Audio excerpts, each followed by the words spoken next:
Hello everyone, it's Ramesh Thakur and you are watching me on my channel Physics is Easy at the rate Ramesh Thakur, and today we will talk about magnetic effects of current. Okay, and it's third unit और यहाँ से आपको कुल मिलाकर के 3 और 6 7 number के question आएगा। यहाँ से एक क्वेश्चन 1 नंबर का आएगा और यहाँ से एक क्वेश्चन 2 क्वेश्चन 3 मार्क्स के आएंगे। एक मैग्नेटिक इफेक्ट्स ऑफ करंट से और एक मैग्नेटिज्म से आएगा। और यहाँ पे क्या क्या important questions exam point of view से बन सकते हैं, पहले मैं आपको थोड़ा सा ओवरव्यू देता हूँ उसमें कि आप देखो कि mean magnetic effects of current में सबसे पहले अगर हम चार्ज की बात करें तो चार्ज इलेक्ट्रिक फील्ड पैदा करता है। क्या करता है? चार्ज इलेक्ट्रिक फील्ड पैदा करता है, कोई मैग्नेटिक फील्ड पैदा नहीं करता। लेकिन करंट मैग्नेटिक फील्ड पैदा करता है। एक्सेलरेटिंग चार्जेज हो, स्टेशनरी चार्ज हो तो इलेक्ट्रिक फील्ड पैदा होती है, और मूविंग चार्जेज हो तो इलेक्ट्रिक फील्ड और मैग्नेटिक फील्ड दोनों पैदा करते हैं। और accelerating charge is the source of electromagnetic wave का सोर्स होता है। लेकिन कौन सा होता है? Accelerating charges, not stationary charges, जिसको okay oscillating charges, accelerating charge is the source of electromagnetic waves. अब कोई सबसे पहले अगर हम बात करें इन 1820 में ऑर्स्टेड ने एक ऑब्जर्वेशन की थी। व्हाट ही डिड बेसिकली, उसने एक कॉइल ली, एक वायर ली, जिसको उसने मैग्नेटिक कंपास के ऊपर रखा और उसमें करंट पास किया from north to south direction या south to north direction. Then जब उसने करंट पास किया तो जो मैग्नेटिक कंपास है उसमें डिफ्लेक्शन आई, और जब उसने उसी कॉइल के डायरेक्शन को रिवर्स कर दिया तो जो डिफ्लेक्शन आई मैग्नेटिक कंपास में वो रिवर्स हो गई, और उसी को उसने मैग्नेटिक कंपास के नीचे रखा वायर को, फिर करंट पास किया south to north and north to south. जब करंट पास कर रहे हैं तो उसमें डिफ्लेक्शन आ रही है, जब करंट पास नहीं कर रहे हैं तो उसमें डिफ्लेक्शन नहीं आ रही है। इसका मतलब कि मैग्नेटिक कंपास कब डिफ्लेक्ट करेगा? जब वहाँ मैग्नेटिक फील्ड होगी। बिना मैग्नेटिक फील्ड के वो डिफ्लेक्ट नहीं करेगा। ओके, और इसको हम याद रख सकते हैं स्नो रूल से। When current is made to pass through a wire from south to north direction, then north pole of the magnetic compass will deflect towards the west. कहाँ डिफ्लेक्ट करेगा? बेस्ट में करेगा। और डायरेक्शन रिवर्स कर दी तो कहाँ करेगा? ईस्ट में करेगा डिफ्लेक्ट हो। अगर करंट की डायरेक्शन को साउथ से नॉर्थ की जगह नॉर्थ से साउथ कर दिया जाए तो डिफ्लेक्शन रिवर्स हो जाएगी। अगर वो साउथ की तरफ को उसका नॉर्थ पोल अगर डिफ्लेक्ट कर रहा था, अब कहाँ करेगा? ईस्ट की तरफ डिफ्लेक्ट करना लग जाएगा। And it confirms, it is made confirmed by the Oersted in 1820 and he established that when current is made to pass through a conductor, magnetic field is produced around the conductor. ठीक है, इसी को बाद में amperes ने एक swimming rule बनाया कि when a man swims in a wire in the direction of flow of current, then the deflection in the magnetic compass will be toward the left hand of the swimming man। क्या करेगा? Deflect करेगा। कौन? उसका north pole. जो same वही आ गया कि कहाँ करेगा? लेफ्ट हैंड कहाँ है? आपका बेस्ट की तरफ है, तो इसका नॉर्थ पोल कहाँ डिफ्लेक्ट करेगा? Toward the best, SNOW, south to north, and north pole got deflected toward west and the direction of current is reversed, then ये ईस्ट की तरफ को डिफ्लेक्ट करने लग जाएगा। उसी में बाद में कि फ्लेमिंग ने आपने एक राइट हैंड फ्लेमिंग ने एक लेफ्ट हैंड रूल दिया।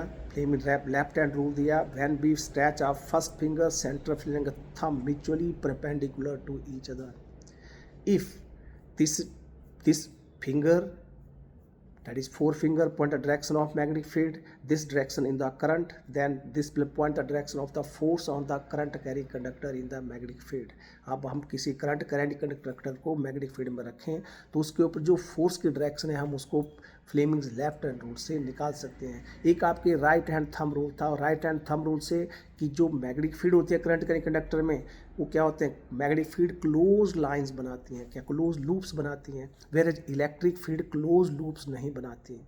इसलिए इलेक्ट्रिक फील्ड में जो चार्ज पार्टिकल का पाथ होता है वो पैराबोलिक होता है, और मैग्नेटिक फील्ड में पाथ कैसा होता है, सर्कुलर भी होता है, सर्कुलर पाथ होता है जनरली। कि जब हम मैग्नेटिक फोर्स की बात करेंगे, हाँ पाथ जरूरी है कि हर बार सर्कुलर हो, हेलिकल भी हो सकता है, स्ट्रेट लाइन भी हो सकता है, सर्कुलर भी हो सकता है, और ठीक अदरवाइज स्ट्रेट लाइन भी हो सकता है जी। तो डिपेंड करता है कि आपने कि किस एंगल से आप एंटर कर रहे हैं।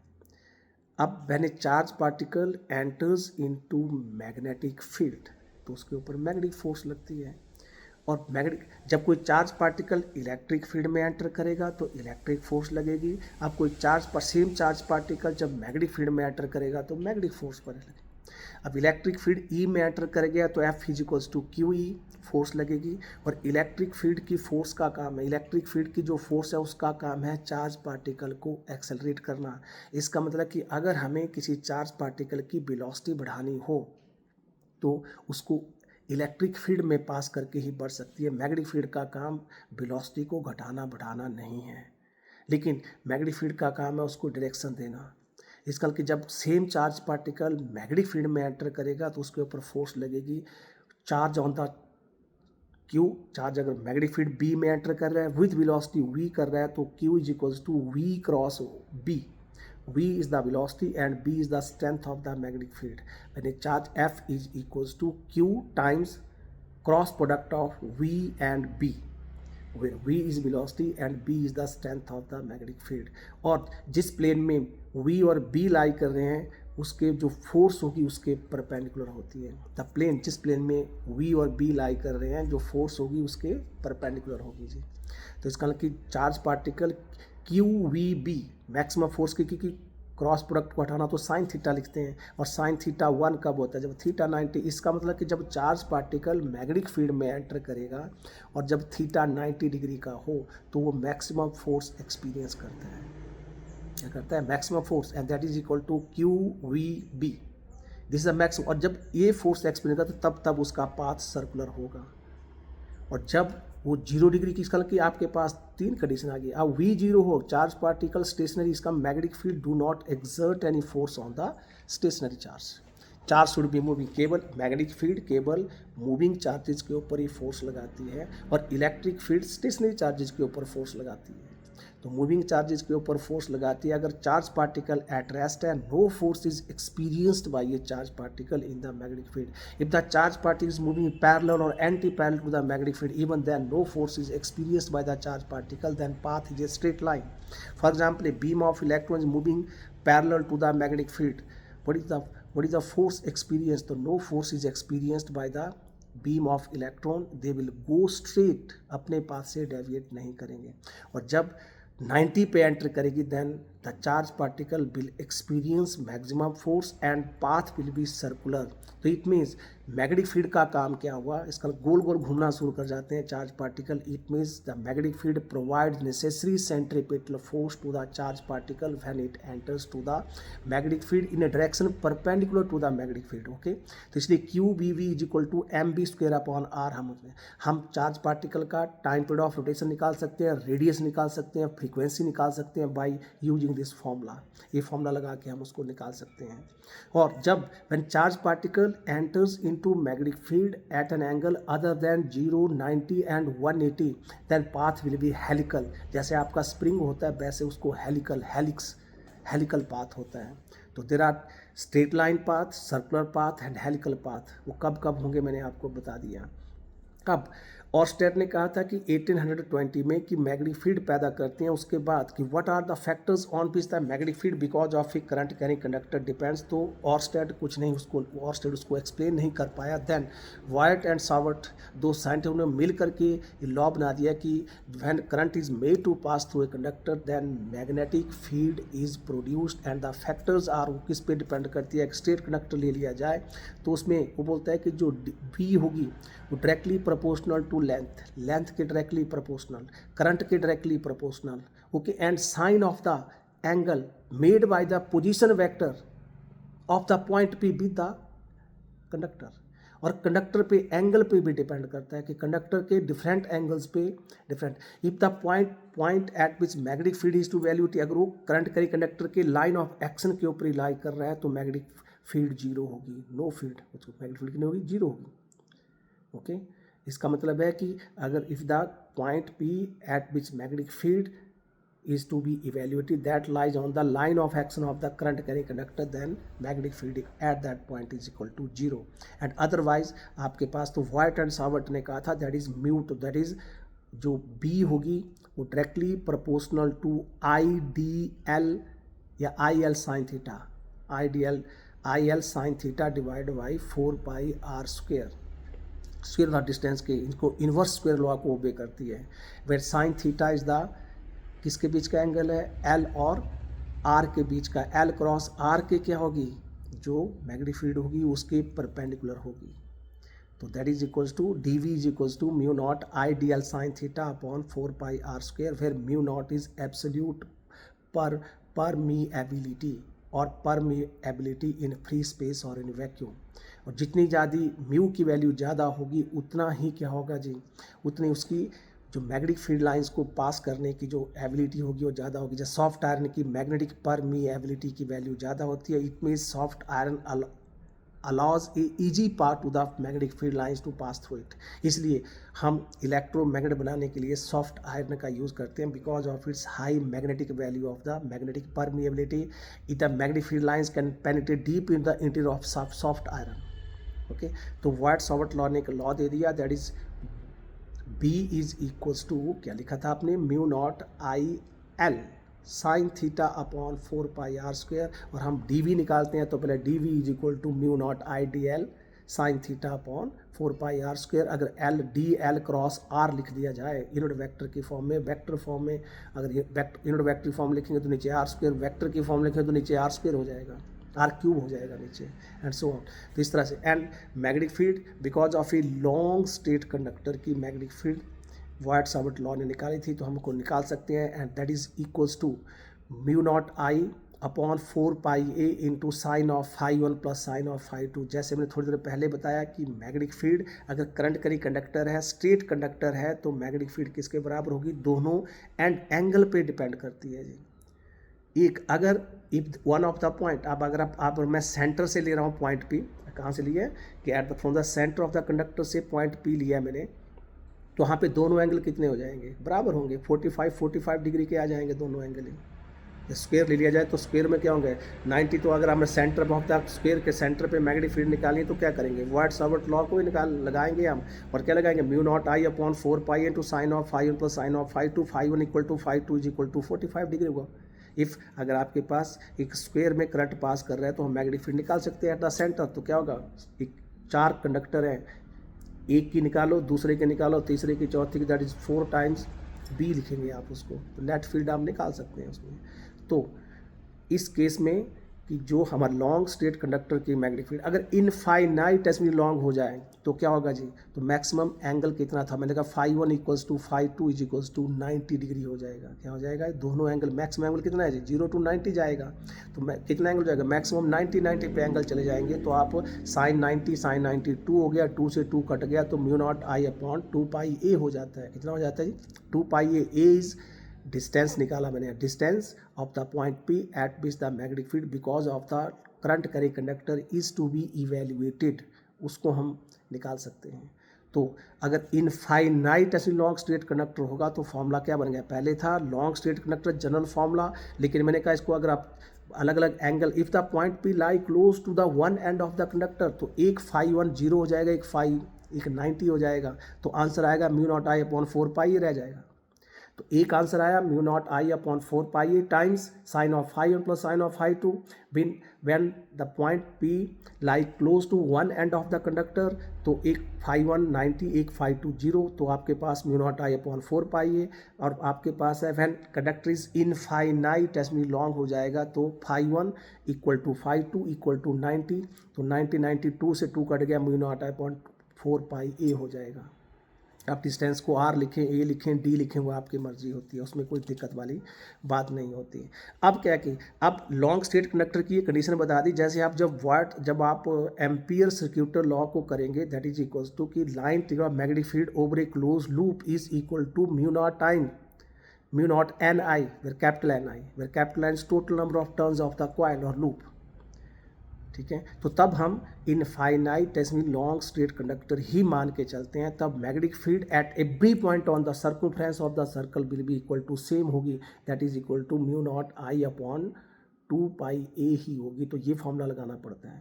अब आपके पास है magnetic field because of a current carrying loop at or coil at a point line on the axis of the loop निकालनी हो, तो आपने तो मैग्नेटिक फील्ड होती है जिस प्लेन में कॉइल लाई कर रही है, मैग्नेटिक फील्ड उस प्लेन के परपेंडिकुलर होती है, या तो इनवर्ड होती है या आउटवर्ड होती है। अगर करंट लूप में क्लॉकवाइज होगा तो direction of the magnetic field will be perpendicular to the plane of the coil. Now जब क्लॉकवाइज करंट होगा तो इनटू द प्लेन होगी, अगर एंटी क्लॉक हो जाएगा तो आउटवर्ड होगी, outward the plane of the paper ही रहेगी। जिस अगर if your coil is lying in the plane of the paper, plane of the blackboard हो तो प्लेन ऑफ ब्लैक बोर्ड के क्या होगी, तो इनवर्ड होगी या आउटवर्ड होगी, डिपेंडिंग अपॉन द इसका मैग्नेटिक फील्ड की डायरेक्शन ऑफ करंट पे डिपेंड करती है। और आपको बता दिया कि क्लॉकवाइज करंट होगा तो क्या होगा जी, इनटू द प्लेन होगी, अगर एंटी क्लॉकवाइज होगा तो आउटवर्ड द प्लेन होगी। और magnetic field because of a current carrying loop at a point line of the axis होती है mu naught I R square divide by 2 times X square plus R square 3/2 whole power 3/2 होती है। और एक turn की बात करें, अगर नंबर ऑफ टर्न्स ले लिए जाएं तो mu naught I N R square लिखेंगे, स्मॉल एन लिखेंगे भाई, एन ये टोटल जो भी लिखना है, बिकॉज हम स्मॉल एन को अगर दोनों एन हो तो capital N is total number of turns, small N is number of turns पर यूनिट लेंथ होते हैं। तो यहाँ पे मैं स्मॉल एन को टोटल नंबर ऑफ टर्न्स ले रहा हूँ, और कई बार जब दोनों एन हो तो हम क्या लिखेंगे, capital N is total number of turns and small N is the number of turns पर unit length, capital N divide by L. तो relationship between capital N and small L, capital N is equal to small N times L, length के बराबर। और magnetic field at the current, आप देखो electric field at the centre of uniformly charge ring की zero होती है, but magnetic field at the centre of uniformly current carrying loop की magnetic field zero at the centre नहीं होती, that is equals to mu naught I upon 2r के बराबर होती है। क्या होती है, म्यू नॉट आई, अगर टर्न्स लेने तो एन आई कर देना, डिवाइड बाई 2r। तो magnetic field at the centre of a current carrying loop is never zero, that is equals to mu naught I upon 2r होती है।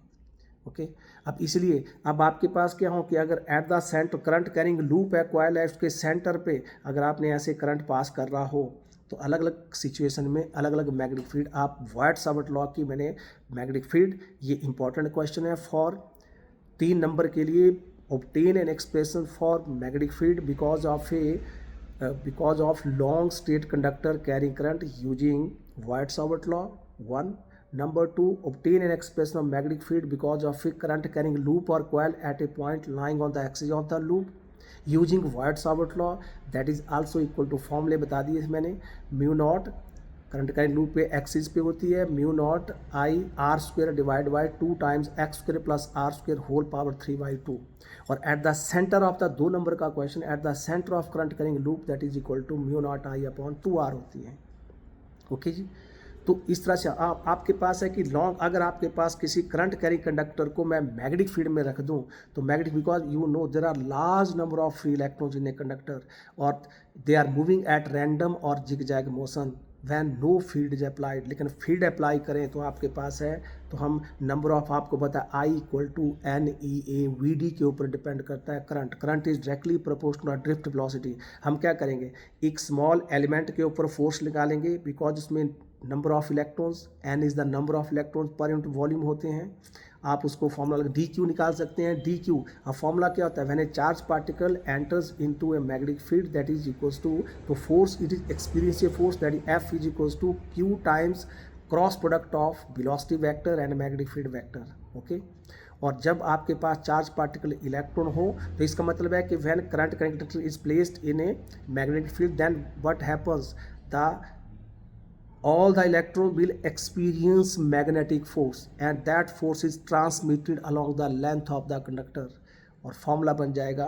तो आपके पास हम डी क्यू निकालें, D Q by D T जो है वो आई होता है, और जो वेलोसिटी होती है आप उसको लिखते हैं एल वाई वी डी बोल सकते हैं ना, ऐसे ना, T S is equal to V T formula, S को मैंने एल लिख लिया, वी को वी डी लिख लिया, टी को टी लिख लिया। टाइम कितना लगा जी, तो आप लिख सकते हैं that is equals to L is equals to V D, okay, और V is equal to L Y T, V D equal to L Y T लिख सकते हैं, और V D is equal to L Y T. तो L Y T क्या बन गया, we D बन गया। तो वी कैन फाइंड आउट, तो क्या बना आपके पास, बन गया डी क्यू बाई आई, और वहाँ बन गया एल, एल मल्टीप्लाइड बाई, ठीक है, Q V I L B, L in L cross product of length vector and magnified vector. तो F equals to I times cross product of length vector and magnified vector I L B. अगर I L B sine of theta when theta is 90 then F is equals to I L B. इसका मतलब force experience, maximum force is experienced by the current carrying conductor when placed in external uniform magnetic field and the force is equals to I L B. अभी हम charge particle की बात करें तो Q we we था, अब force on current carrying conductor तो आई L B. तो इसमें कन्फ्यूजन नहीं होना चाहिए आप लोगों को, इसमें क्लैरिटी होनी चाहिए, ओके। तो ये force on current carrying conductor and force on the charge. अब आपके पास एक होती है Lorentz force. Lorentz force the total force experienced by net force exercised by charge particle when it enters into alternate electric field and magnetic field, and net force electric force plus magnetic force, it means Q E plus Q V B, जो net to this is called, इसको हम लॉरेंट्ज force बोलते हैं, okay जी। और ratio of electric field to magnetic field is equal to the velocity of the light के बराबर होता है, V is equal to E by B. तो ratio of electric field to magnetic field is equal to the velocity of the light. मैंने क्या, electric field और magnetic field, electric time varying electric field and magnetic field mutually perpendicular to each other give rise to a wave that moves in a direction perpendicular to both electric field and magnetic field and is called electromagnetic wave. That's why ratio of electric field to magnetic field is equal to v, velocity of the EM wave के बराबर होती है। तो वहाँ एक number का question ये भी आपके पास बन सकता है, ओके। अब आप क्या, मेरा when you are having two parallel conductor ले लिए हमने and current is flowing in the same direction, when current is maintained between two parallel conductors in the same direction then they will attract. इसलिए हम spring में जब हम किसी solenoid में करंट पास करें तो क्या करता है, वो कंप्रेस करेगा या एक्सपैंड करेगा, दैट विल कंप्रेस। क्यों, because when current is made to pass through two coils parallel to each other, तो आपके सेम डायरेक्शन में दोनों कंडक्टर पैरेलल कंडक्टर हैं, करंट सेम डायरेक्शन में पास करें, दे विल अट्रैक्ट। लेकिन अपोजिट में हो करंट तो वो क्या करेंगे, दे विल रिपेल, तो वो रिपेल करेंगे। आप उसमें फोर्स पर यूनिट लेंथ निकाल सकते हैं। और आपको पता है कि when current carrying conductor is placed in magnetic field, तो क्या होगा, एक बार एक कंडक्टर की मैग्नेटिक फील्ड और दूसरे कंडक्टर को उसके फील्ड में रखेंगे तो उसके ऊपर फोर्स लगी, उसकी फोर्स को उसको रिपेल करेगा, है ना, या उसको अट्रैक्ट करेगा, क्योंकि डिपेंड करता है कि डायरेक्शन ऑफ करंट क्या होगी। अगर सेम होगी तो अट्रैक्ट करेगा, अपोजिट होगी तो रिपेल करेगा। और दूसरी बात, दूसरा करंट कैरिंग कंडक्टर उसकी मैग्नेटिक फील्ड में पहले कंडक्टर को रख दो तो दोनों के ऊपर फोर्स लगेगी, या तो अट्रैक्टिव लगेगी या रिपल्सिव फोर्स लगेगी। तो हम फोर्स इस तरह से एम्पियर, इसका मतलब कि define 1 ampere is that current when established between two parallel conductor they attract और repel each other with a force of 2 × 10⁻⁻7 newton per metre की फोर्स से अट्रैक्ट और रिपेल करेंगे, then current is said to be 1 ampere. तो ये definition उसकी बन जाती है, ओके। तो इस तरह से कि इलेक्ट्रिक फील्ड और मैग्नेटिक फील्ड को कंपेयर करके चलेंगे तो हम आसानी से उसको याद रख सकेंगे। इसका मतलब कि इलेक्ट्रिक फील्ड का काम चार्ज पार्टिकल की वेलोसिटी को बढ़ाना है और F is equals to Q E होता है, लेकिन मैग्नेटिक फील्ड में वही F is equals to Q V B.